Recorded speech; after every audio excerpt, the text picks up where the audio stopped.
गुजारिशात बैतुल्लाह के सामने बैठकर रिकॉर्ड कर रहा हूँ।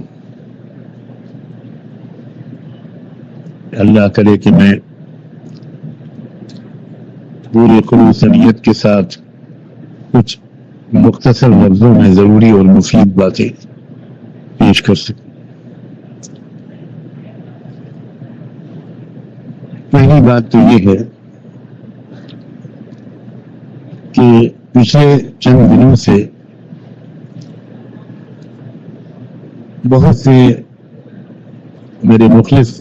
अहबाब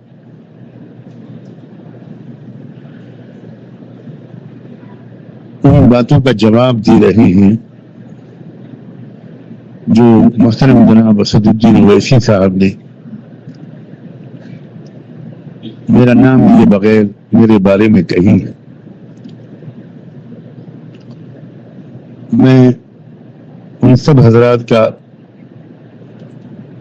बहुत दिल से शुक्रिया अदा करता हूँ, लेकिन उनसे अल्लाह का वास्ता देकर, बैतुल्लाह का वास्ता देकर ये गुजारिश करता हूँ कि अब इस सिलसिले को बिल्कुल मौकूफ कर दें।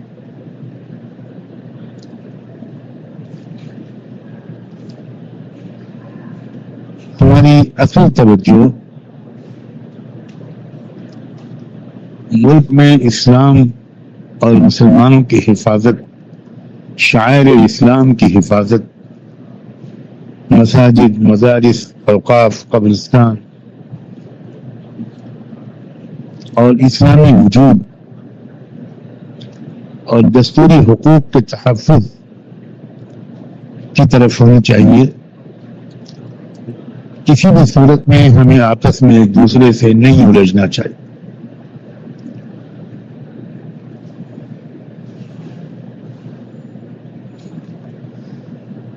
जो हजरात मेरे दिफा में वो बातें कह रहे हैं, मैं उनका एहसानमंद, फिर भी मैं गुजारिश करता हूँ अल्लाह के वास्ते अब इस सिलसिले को मौकूफ कर दीजिए और लोगों की तवज्जो को असल मसाइल की तरफ मरकूज रखने की भरपूर कोशिश कीजिए। बहुत अल्लाह का मेरे ऊपर फजल है, बहुत करम है। मेरा अरसे से मामूल है कि जो हजरात मेरे बारे में कुछ गलतफहमियों या बदगुमानियों की बुनियाद पर बहुत सी तल्ख तुम बातें कहते हैं, जो मेरी राय में पूरी जानदारी के साथ गलत और बेबुनियाद होती है, अल्हम्दुलिल्लाह उन हजरात के लिए मेरा बहुत पहले से मामूल है कि उनके लिए नमाज के बाद दुआएं करता हूँ, कुछ सदका निकाल कर उसका सवाब अल्लाह से मांगता हूँ कि उनको अता फरमा दे, और अगर उनसे कोई गलती हुई हो तो दरगुजर फरमा, उनको अपनी गलती का एहसास करने की तौफीक अता फरमा, और गलती मुझसे हो रही हो तो मुझे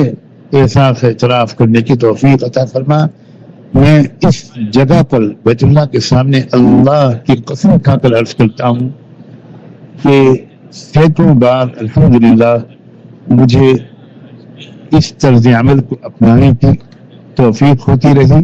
और असदुद्दीन ओवैसी साहब के बारे में भी अल्हम्दुलिल्लाह मुझे इस मरतबा भी यही तौफीक मिली, और मैं अक्सर उनकी सलाहियतों को याद करके, तसव्वुर करके और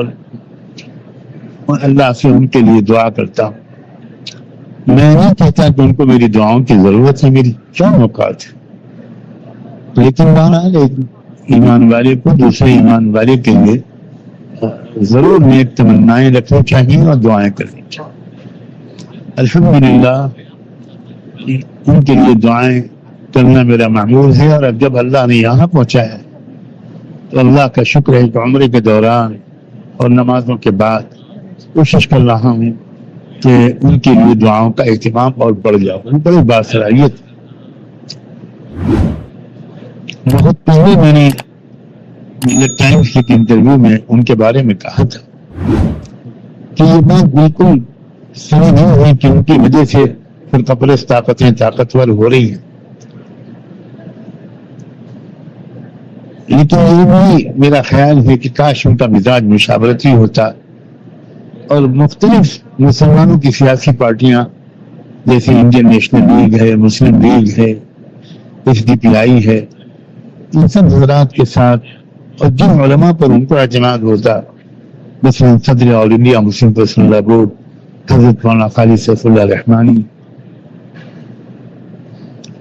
مولانا عمرین محفوظ رحمانی، یا جن علماء پر ان کو اعتماد ہوتا، جامعہ نظامیہ کے ذمہ دار حضرات،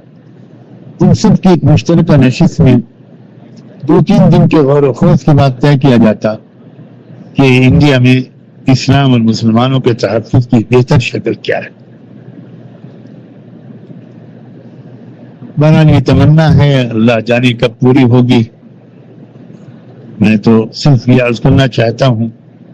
کہ جو کچھ بھی انہوں نے کہا میں نے اپنی اصلاح کی غرض سے اس کو کئی بار سنا اور الحمدللہ میرے دل میں کوئی کدورت میں نہیں محسوس کرتا۔ لا تجعل في قلوبنا غلا للذین آمنوا ربنا انك رؤوف رحیم۔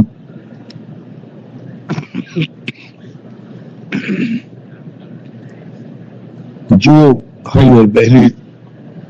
میرے اس پیغام کو سن رہے ہیں ان کو سلام پیش کرتا ہوں، ان کی دعاؤں کا محتاج و طالب ہوں، اور سب کے لیے دعاؤں کی توفیق اللہ سے مانگتا ہوں۔ جزاکم اللہ وبارک فیکم، السلام علیکم ورحمۃ اللہ وبرکاتہ۔ یہ جو آوازیں آپ سن رہے ہوں گے پس منظر میں، یہ سب اللہ کے بندے ہزاروں لاکھوں کی تعداد میں جو آئے ہوئے ہیں، کوئی پڑھ رہا قرآن پڑھ رہا ہے، کوئی ذکر کر رہا ہے، کوئی دعا مانگ رہا ہے، تو ان کی آوازیں۔ فی امان اللہ۔